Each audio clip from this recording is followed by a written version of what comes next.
Hermanos, me da mucho gusto saludarles, iglesia, me da gusto saludarles en esta hora. Yo quiero aprovechar que ustedes están de pie para que hagamos oración. Te damos muchas gracias porque nos das la bendición de estar este domingo en casa contigo. Adoro y bendigo tu nombre porque tú eres bueno y para siempre es tu misericordia. Me acerco al trono de tu gracia para solicitar la bendición del cielo, la llenura y la unción de tu Espíritu Santo. Concede que tu palabra traiga bendición a nuestras vidas. Habla a nuestro entendimiento, habla a nuestras almas. Úsame en el nombre de Cristo Jesús. Amén. Les invito, así como están de pie, para que leamos la porción bíblica que nos ocupa este domingo. Salmo 27, el verso 1.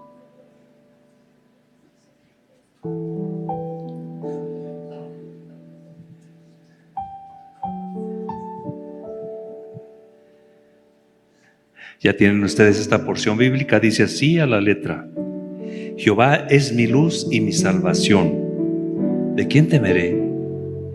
Jehová es la fortaleza de mi vida. ¿De quién he de atemorizarme? Pueden ocupar sus lugares, hermanos.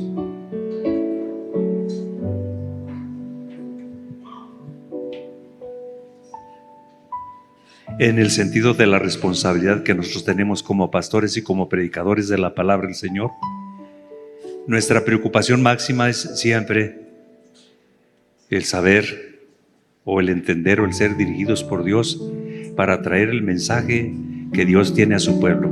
Esa es nuestra carga, esa es nuestra preocupación. Y mientras no tenemos la porción bíblica o Dios pone algo en nuestra mente o en nuestro corazón para compartir con el pueblo del Señor, hay algo que ustedes no saben. Nosotros como pastores estamos tensos o sufrimos. No así con los que buscan algún sermón en internet o los que compran libros de sermones, porque ya lo que hacen es ir y escoger el sermón que a ellos les gusta. Y nuestra preocupación siempre es traer lo que el pueblo necesita, lo que va a traer bendición al pueblo del Señor. Algunas ocasiones sucede mientras nosotros escuchamos ahí sentados a algún otro predicador, alguna frase, alguna idea.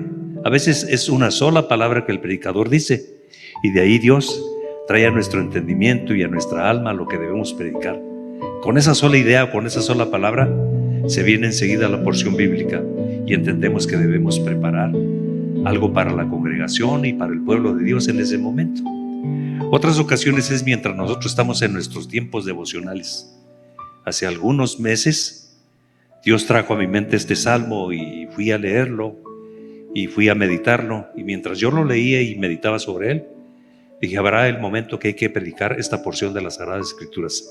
Ya ha llegado el momento y lo voy a compartir con ustedes con mucho gusto.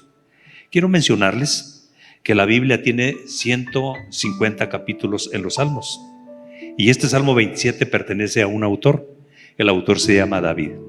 De los 150 salmos, David escribió 73 de ellos. Lo más seguro es que por eso se le dice el dulce cantor de Israel. De esos 73 salmos que David escribió, algunos de ellos son muy propios en la liturgia o en la adoración de los judíos. Los cantan en el pueblo judío. Y algunos de ellos son muy propios en la liturgia de adoración nuestra.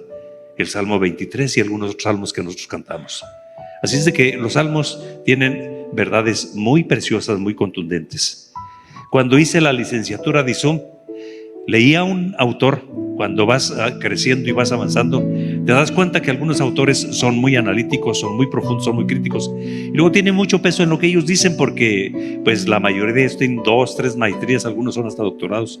Me tocó leer a Gordon Fee, y Gordon Fee dice que no se puede hacer doctrina de los salmos. Y discúlpenme, no estoy en el nivel de Gordon Fee en su preparación, pero difiero de él. Hay salmos de los que se puede hacer doctrina, sobre todo aquellos salmos que están contenidos en otras partes de las Sagradas Escrituras y que se pueden reforzar con las Escrituras. De esos salmos se puede hacer doctrina. Ahora bien, les llamo la atención y volvemos al Salmo capítulo 27. Como ya se los expresé, lo escribió David. Hay quienes piensan que David redactó o escribió este salmo antes de subir al trono. Otros dicen que David escribió este salmo antes de ser ungido. Y aquí la pregunta que surge es, ¿A cuál de la unción se refieren los que dicen que David escribió este salmo antes de ser ungido? Ya que David fue ungido 3 veces, y lo llevo a las escrituras. Entonces los que dicen el Salmo 27 se escribió antes de que David fuera ungido, ¿a cuál de esas unciones se refiere? Fue ungido 3 veces. El primer momento de la unción se encuentra en 1 Samuel 16:13. Está ahí en sus pantallas. Esta porción de las escrituras dice así: y Samuel tomó el cuerno del aceite y lo ungió en medio de sus hermanos. Entonces se recuerda que David tenía 7 hermanos. Y desde aquel día en adelante el Espíritu de Jehová vino sobre David, y se levantó luego Samuel y se volvió a Ramá. Segunda unción, 2 de Samuel capítulo 2, el verso 4. Esta porción de las Sagradas Escrituras de 2 de Samuel 2:4 dice de esta manera: y vinieron los varones de Judá y ungieron allí a David por rey sobre la casa de Judá, y dieron aviso a David diciendo: los de Jabes de Galaad son los que sepultaron a Saúl. Tercera unción, 2 de Samuel capítulo 5, el verso 3.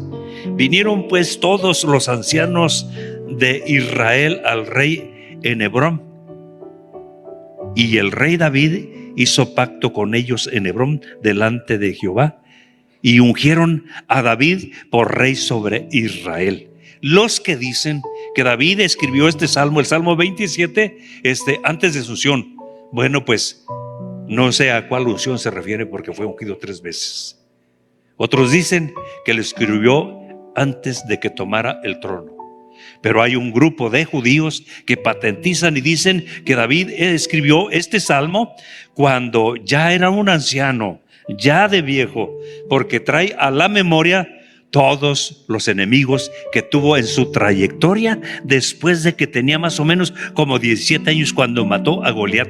Recuerdan que Saúl, el rey, el político en turno, el que tenía todo el poder, se levantó contra David. Su anhelo, su deseo era enclavarlo con una flecha, con una lanza, era matarlo. Era uno de los peores enemigos. Muchos enemigos se levantaron contra él. Entonces tiene más sentido lo que dicen los judíos, que David escribió este salmo en su recta final, ya cuando era mayor, porque Absalón mismo trató de darle un golpe de trono. Era enemigo de David, le volteaba a la gente en contra de David. Y mire, sin Dios no hay enemigo pequeño, pero con Dios no hay enemigo grande. Tuvo muchos enemigos. La ventaja que tenía David, que siempre toda esa clase de problemas y de adversarios y de enemigos los turnaba hacia el Señor. Y tiene más sentido esto. El pasaje de las Sagradas Escrituras que usted y yo hemos leído es muy claro. Le menciono esos enemigos que él tuvo: Saúl, David, Saúl con todo su ejército, algunos de los gigantes. Antes de que él fuera ungido, mató a un gigante. Después tuvo problema con otro gigante más. Por eso el texto de la palabra del Señor dice: Jehová es mi luz y mi salvación. Y luego se pregunta: ¿el de quién temeré? ¿A quién le tengo miedo? Si él es mi luz y mi salvación, ¿a quién le voy a tener miedo? Jehová es la fortaleza de mi vida, ¿de quién he de atemorizarme? Quiero compartir con ustedes un tema que es muy práctico y muy propio para la ocasión. Dios y yo somos mayoría, porque todos tenemos enemigos físicos, enemigos internos. Todos absolutamente tenemos enemigos. Por cierto que aquí en esta ocasión, cuando David está patentizando, se refiere, los enemigos del salmista eran físicos, personas como él, que se levantaban en contra de él. El mismo rey que tenía todo el poder, uno de su descendencia, un hijo. Yo no sé cuál le causaba más miedo y cuál le causaba más dolor, si el hecho de saber que Saúl andaba detrás de él y que no estaba tranquilo hasta no matarlo, o el hecho de que uno de sus hijos se levanta contra él para darle un golpe de trono. No sé cuál era más peligroso y cuál le causaba más dolor, pero terminó diciendo: Jehová es mi luz y mi salvación, ¿de quién temeré? Jehová es la fortaleza de mi vida, ¿de quién he de atemorizarme? Ahí eran físicos, pero en el Nuevo Testamento, cuando se habla de enemigos, son enemigos internos, son enemigos espirituales. Fíjese lo que dice la palabra del Señor: porque no tenemos lucha contra carne y sangre. Y usted y yo sí tenemos lucha contra sangre y carne. Esa es la realidad. Sino contra principados, contra potestades, contra gobernadores de las tinieblas de este siglo, contra huestes espirituales de maldad en las regiones celestes. Habla de toda una jerarquía, cómo tiene orquestados y organizados Satanás a los demonios agrupados de una jerarquía. Habla contra todo ello. Así es de que nuestros enemigos son internos, las propias debilidades que cargamos en nuestro cuerpo, o son espirituales. Pero el texto nos dice en esta ocasión: Jehová es mi luz y mi salvación. ¿A quién le tengo miedo? ¿A quién le debo tener miedo? Jehová es la fortaleza de mi vida. ¿De quién me voy a atemorizar? No obstante, todos cargamos con miedos. Así es de que el mensaje de la palabra del Señor en esta ocasión es: Dios y yo hacemos mayoría. Quiero tratar el primer pensamiento, o el punto número 1, seguridad y garantía. Y por cierto, me voy a permitir el mismo versículo que he leído, Salmo 27, el verso 1. Jehová es mi luz y mi salvación. ¿De quién temeré? Jehová es la fortaleza de mi vida. ¿De quién he de atemorizarme? La convicción de David sobre la victoria está fundada en Dios, donde no la alcanzarán a ver con objetividad. Donde él no alcanzará a ver con objetividad, él pone toda su confianza en la luz del cielo. Jehová es mi luz y mi salvación. Expresión metafórica que equivale a ayuda, que equivale a protección y que equivale a victoria. Cuando dice aquí Jehová es mi luz y mi salvación, la salvación de la que está hablando no se refiere a la que usted y yo conocemos el siglo XXI, que hemos experimentado a través del perdón de nuestros pecados. La salvación a la que se refiere aquí es la protección que viene desde el mismísimo trono, es la protección que viene a través del poder de Dios, es la protección que viene a través de los ángeles del Señor. Entonces esa declaración, Jehová es mi luz y mi salvación, ¿de quién temeré? No es la salvación de un pecador, no es el perdón de los pecados, más bien es una expresión metafórica que equivale a que nuestra ayuda viene del cielo. Nuestra protección viene del que está sentado en el trono. Así es de que la victoria es segura. La luz expulsa entonces la ansiedad y el miedo que causan las tinieblas con sus peligros imaginarios y reales. Vuelvo a repetir esta declaración. La luz expulsa la ansiedad y el miedo que causan las tinieblas en sus peligros imaginarios o reales. Algunos de los que estamos aquí en esta ocasión hemos padecido de ansiedad. Y no sé por qué razón, pero la ansiedad normalmente se manifiesta en momentos difíciles, particularmente por la noche. Cuando uno está cansado, la cama, qué rica es, qué agradable es y cómo descansa uno rico. Pero cuando te toma la ansiedad y que empiezas a sudar frío y que sientes que se te acaba la respiración, es un enemigo interno, es un enemigo que tienes ahí. Qué momentos tan cruciales y difíciles. Y hay alguien que te puede recomendar algunas pastillas. Hay alguien que te dice, tienes que ir al médico. A lo mejor alguien te dice, tienes que ir con el psicólogo. Todas estas opciones no son malas, pero la declaración es: Jehová es mi luz y mi salvación, ¿de quién temeré? Hay cosas que se pueden resolver en esta tierra. La ansiedad y el ataque del maligno solamente se puede resolver por aquel que está sentado en el trono y el Cordero. Por eso la declaración para ti, para mí: Dios y yo somos mayoría. Aunque se levante un ejército, Dios y yo somos mayoría. Dios está contigo y Dios está conmigo. ¿Quién no tuvo miedo en el COVID? Porque es otro de los temores.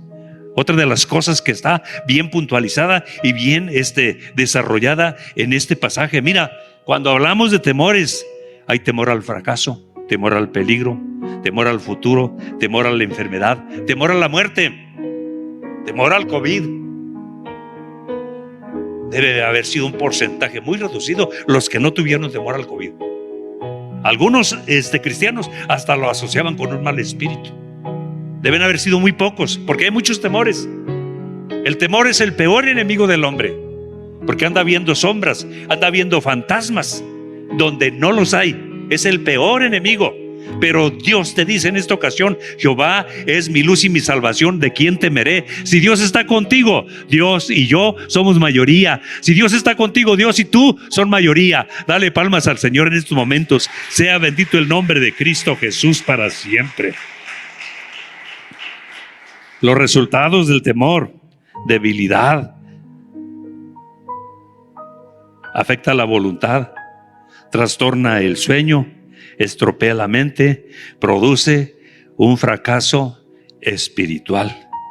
En esos momentos del temor, examina tu vida, regrésate con Dios, busca a Dios en oración, profundízate en su palabra y ahí obtendrás la fortaleza y el descanso del Señor de una forma muy, muy especial. ¿De quién temeré? ¿De los peligros imaginarios o reales? ¿De peligros de accidentes, de animales ponzoñosos, de fieras peligrosas, de los humanos que Satanás y los demonios nos cuchilean?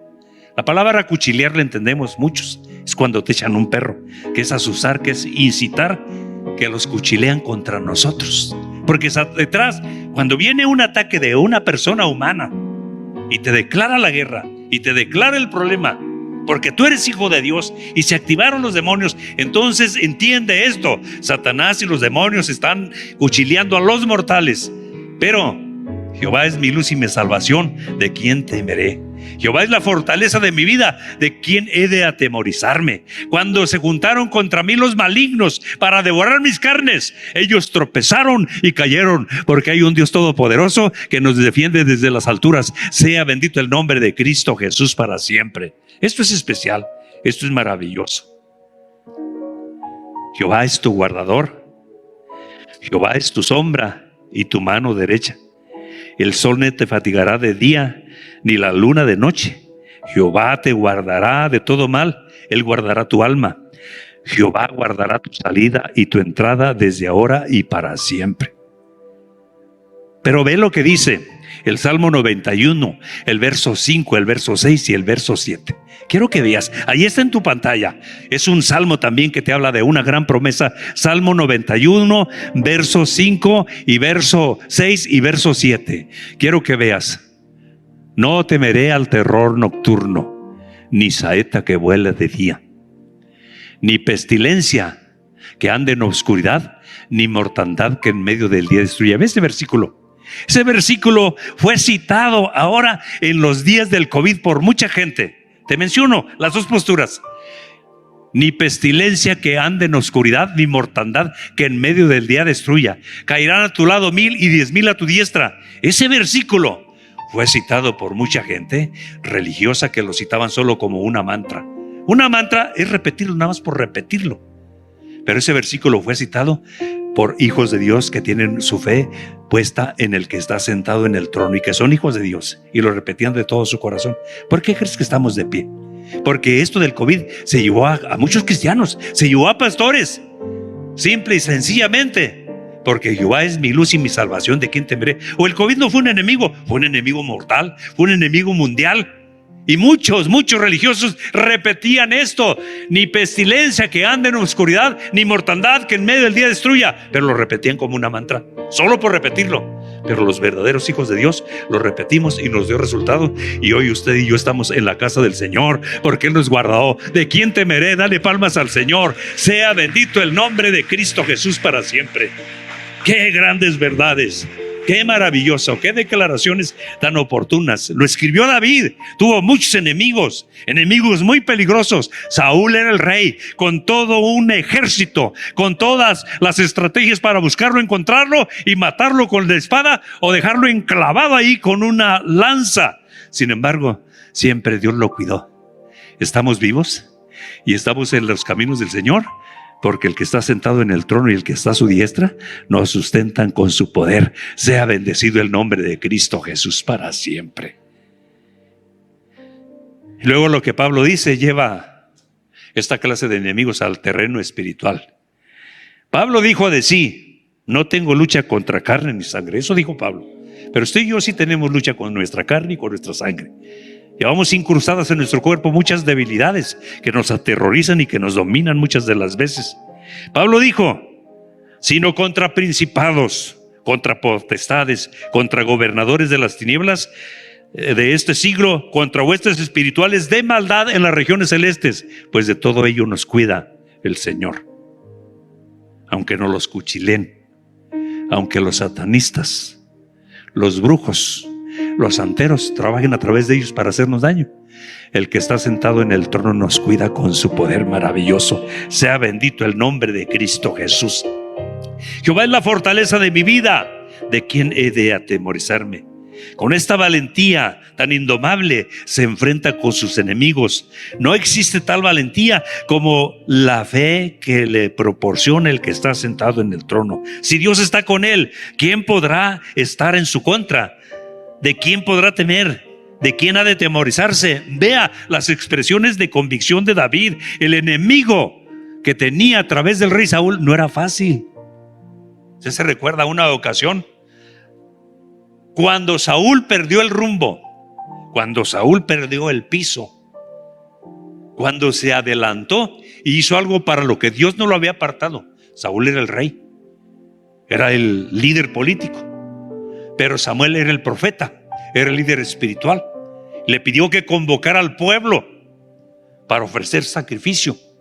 No sé por qué motivo Samuel se tarda, no llega. Y el intrépido, el osado, el perturbador, el acelerado de Saúl se determina, ese no era su función, ese no era su visión, ese no era su ministerio, y usurpa el lugar del profeta, el lugar del ungido, y ofrece el sacrificio a Saúl. ¿Qué has hecho? Has hecho tonta y locamente, le dice. Lo que tú hiciste no te pertenece. Por ese motivo Dios te ha desechado. Y es ungido David. Dios dijo, me voy a buscar un hombre conforme a mi corazón. Y escogió a David. Y cuando lo atormentaba un espíritu de parte de Jehová. No va a pensar que Dios tiene malos espíritus o demonios. Los demonios están sujetos al poder de Dios. Entonces Dios permitía que ese mal espíritu viniera. Yo no sé si era ansiedad, yo no sé si era demencia, yo no sé si era locura, pero un espíritu venía, atormentaba a Saúl porque hizo tontamente. Entonces cuando venía el espíritu, buscaban a David donde estuviera, allá cuidando los rebaños, tráiganlo. Y empezaba a tocar el arpa y el demonio lo dejaba. Pero un día antes que lo dejara el demonio, agarró su arco y agarró su flecha para enclavarlo contra la pared. Pero Dios lo guardó. ¿De quién temeré? La fe que produce el que está sentado en el trono nos da confianza en los momentos más adversos. Cuando se levantan los enemigos más grandes y más potentes que usted pueda ver, de repente Dios los derrumba y te los quita de enfrente. Y esto es sumamente impresionante, porque un día David está huyendo de Saúl. Y usted sabe el grupo que traía de soldados, muy pocos, pero luego aparte estaban amargados, estaban resentidos, estaban endeudados. Oiga, pues con un ejército así uno, pues ¿para qué quiere enemigos? ¿O para qué quiere amigos? Endeudados, amargados, resentidos. Y van huyendo porque Saúl va con su ejército, diestros para pelear, con el mejor armamento, llámese lanza, llámese espada, lo que se llame. Y él anda huyendo, puro amargado, puro resentido. Llegan a una cueva y se esconden, y en las cuevas se meten en diferentes recovecos que tenía la cueva. Y llega Saúl cansado y se quedan bien dormidos. Y usted sabe que hay algo muy característico cuando dormimos. Todos producimos cierta respiración más profunda y casi la mayoría roncamos. Se dio cuenta que estaba bien dormido y le dicen los que estaban con él: ahora es tu oportunidad, mátalo a la yugular directamente, túmbale la cabeza. Y aquel se queda pensando y dice: Dios me libre de poner mi mano en el ungido de Jehová. Y le corta solamente una parte de la túnica, porque un día te los pone en tus manos, pero vas a actuar como ellos. Jehová es mi luz y mi salvación, ¿de quién temeré? Dios está de tu lado y Dios está de mi lado. Dios y yo hacemos mayoría, Dios y tú hacen mayoría. Dale palmas al Señor. Sea bendito el nombre de Cristo Jesús para siempre. Es maravilloso, es especial el momento que se vive en esta hora. Cuando los malvados avanzan contra mí para devorar mis carnes, Cuando mis enemigos o adversarios me atacan, son ellos los que tropiezan y caen. Romanos 8:31. ¿Qué pues diremos a esto? Si Dios es por nosotros, ¿quién contra nosotros? El que se levante. Dios siempre nos va a cuidar, nos va a defender y nos va a guardar. ¿De quién he de atemorizarme? Una pregunta que lleva consigo la respuesta. A los poderes de las tinieblas no hay que temerles, porque el Señor, nuestra luz, es nuestro defensor, Él es nuestro ayudador, Él los destruye. Así que no es aceptable una convicción tímida y vacilante en los hijos de Dios, porque el poder y la soberanía del Señor están por encima de todo poder humano y maligno, incluso para Satanás y los demonios y nuestros enemigos acérrimos que se han levantado contra nosotros por ser hijos de Dios. Dios ya tiene asignada una agenda. Vean lo que dice aquí Mateo 25:41. Vuelvo a repetirte esta frase. Porque el poder y la soberanía del Señor están por encima de todo poder humano o maligno, incluyendo para esto a Satanás y a los demonios y a nuestros acérrimos enemigos humanos que se han levantado contra nosotros. Para ellos Dios ya tiene programado en su agenda un destino. Vea lo que dice Mateo capítulo 25 verso 41. Entonces dirá también a los de la izquierda, y interprételo como quiera. Son los enemigos que Dios levanta contra la iglesia. Son los enemigos que Dios levanta contra los hijos de Dios. Vea, entonces dirá también a los de la izquierda, apartados de mí. Vea, malditos, al fuego eterno preparado para el diablo y sus ángeles. Así es de que Dios y yo somos mayoría, Dios y tú son mayoría. Bendito el nombre de Cristo Jesús. Te repito, con Dios no hay enemigo grande, pero sin Dios no hay enemigo pequeño. Estando bajo la cobertura del Omnipotente, todo está bien. Estando bajo su sombra, estando bajo sus alas, estando en su fortaleza, nadie nos puede tocar. Punto número 2. Enemigos pequeños. Salmo 27, el verso 2. Cuando se juntaron contra mí los malignos, mis angustiadores y mis enemigos, para comer mis carnes, ellos tropezaron y cayeron. No dice aquí David que los hirió a mano.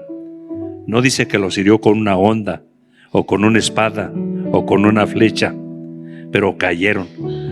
Fue por la intervención divina que se aturdieron y se debilitaron, a tal grado que tropezaron y cayeron sin que Él los tocase o los tocase mano humana.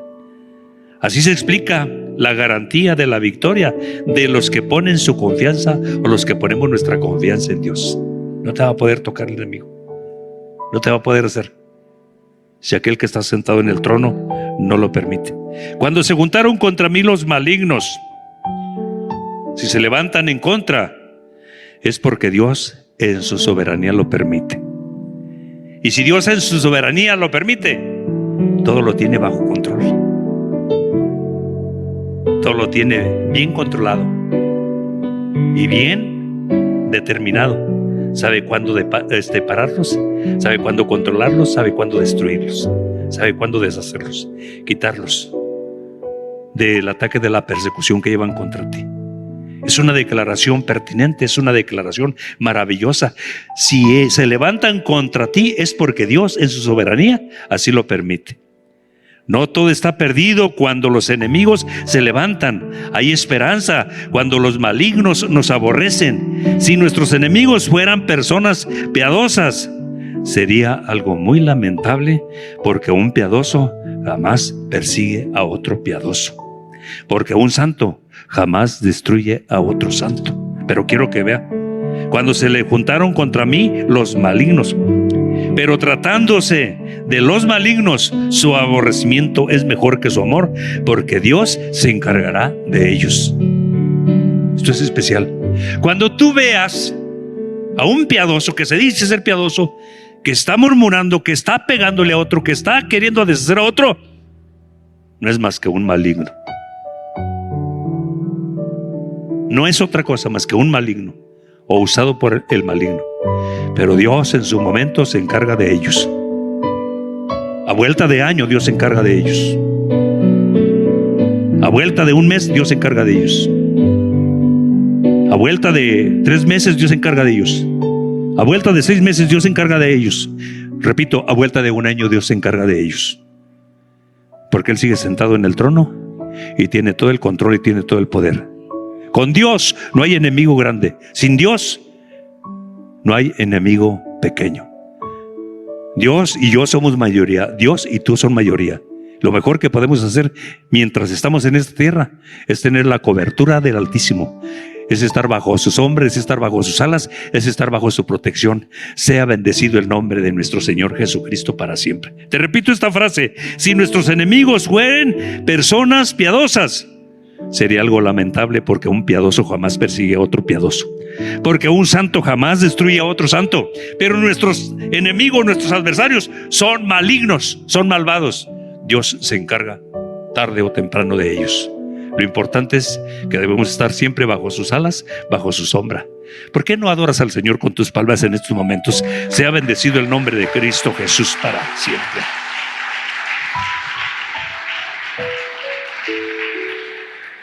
Cuando se juntaron contra mí los malignos, en la ley de la selva el más fuerte se devora al más débil. En la ley del mar el más grande se come al más chico. En el área de los mortales no siempre es así. No siempre el más fuerte vence o acaba con el más débil. Recuerda que dependemos de la protección y el control absoluto de la soberanía de Dios. En Dios no existe enemigo grande. Sin Dios no hay enemigo pequeño. Los buitres sienten atracción placentera por los malos olores de los animales que están muertos. Los malvados sienten atracción repulsiva hacia la fragancia del perfume de la gracia divina que reposa en los hijos de Dios. Satanás y los demonios sienten repugnancia hacia la fragancia del perfume de la gracia divina que está en los hijos de Dios. Por eso se activan los demonios, por eso se activa a través de la gente. Pero no te asustes, no te preocupes. El que está sentado en el trono pronto los destruirá. Sea bendito el nombre de Cristo Jesús para siempre. Cuando se juntaron contra mí los malignos, Juan Wesley dice: Señor, si he de tener pugnas, que no sea con tu pueblo. Cuando tenemos como enemigo a los que aborrecen a los buenos, hallamos por lo menos esta consolación: Dios no está de su lado y pronto serán destruidos. Salmo 27:3. Aunque un ejército acampe contra mí, no tengo miedo, no temerá mi corazón. Aunque contra mí se levante guerra, yo estaré confiado. En esta declaración no hay hueste humana que pueda hacernos daño. Si Jehová, el creador y dueño de las huestes angelicales, nos protege, aunque un ejército acampe contra mí, no temerá mi corazón. David sabe que su garantía es Dios y que lo esconderá y lo protegerá. Me ocultará en lo reservado de su morada. El Salmo 27, el verso 5. Si gustas ponerlo, Kevin, ahí. Salmo 27, el verso 5. El segundo enunciado, el enunciado B, pudiéramos decirlo ahí. Vea lo que dice: porque Él me esconderá en lo reservado en el día del mal. Me ocultará en lo reservado de su morada. ¿Sí sabe lo que significa eso? Me ocultará en lo reservado de su morada. Habrá un mejor refugio, un mejor lugar para estar escondido que lo reservado de su morada, ni en este siglo ni en el venidero. Él me ocultará en lo reservado de su morada. ¿Tú crees que un demonio puede acudir a lo reservado de la morada de Dios? Y dice que ahí nos tiene escondidos. ¿Tú crees que un enemigo mortal de esta tierra puede acudir o puede infiltrarse o introducirse o llegar a lo reservado de la morada de Dios? Nunca, jamás. Ni en este siglo ni en el venidero hay algo mejor que lo reservado de su morada. Y tú y yo estamos en lo reservado de su morada. ¿No te da gusto esto? ¿No te dan ganas de decirle a Dios gloria a tu nombre por ello? Alábalo, glorifícalo, dile aleluya, gloria a tu nombre, porque me tienes escondido en lo reservado de tu morada. Sea bendito el nombre de Cristo Jesús para siempre. donde nadie te puede encontrar, donde nadie te puede tocar. No lo esconde en un lugar subterráneo, tampoco lo esconde en un búnker, sino en lo reservado de su morada, en las alturas, en la roca de los siglos, en la roca inconmovible, donde nadie te puede encontrar, donde nadie te puede tocar. No me entregues a la voluntad de mis enemigos, porque se han levantado contra mí testigos falsos y los que respiran crueldad. Salmo 27, el verso 12. Fíjense lo que le dice: no me entregues a la voluntad de mis enemigos, porque se han levantado contra mí testigos falsos y los que respiran crueldad. Escucha lo que dijo Spurgeon. De hecho, Spurgeon tiene 2 tomos sobre los 150 salmos. Se llama El Tesoro de David. Búsquenlos. Puede comprarlos usted a través de internet, a través de Mercado Libre, o puede adquirirlos en pasta. Hay 2 tomos, los 150 salmos. Y en el Salmo 27, David escribió esto: la calumnia es una estrategia antigua del armamento del mismísimo infierno. Quiero que vea esto, lo que escribe David. La calumnia es una estrategia antigua del armamento del mismísimo infierno, y se hace uso de ella frecuentemente contra los ungidos de Jehová. Y no importa lo santo que pueda ser un hombre, siempre habrá quien esté dispuesto a difamarlo. Los que respiran crueldad. Es lo que dice la última frase del Salmo 27, el verso 12. Los que respiran crueldad. Y Spurgeon agrega esto: su aliento es odiar a los verdaderos hijos de Dios. Su aliento apesta al mismísimo infierno. Esos son. Pero estamos en lo reservado de su morada. Y los que estamos en lo reservado de su morada, volaremos como águilas, correremos sin cansarnos, sin fatigarnos. ¿Quieren estar de pie? Y escuche esta alabanza. Sí, escuche esta preciosa alabanza. Sea bendito el nombre de Cristo Jesús. He empezado esta serie. Dios y yo somos mayoría. Salmo 27. Gracias al Señor.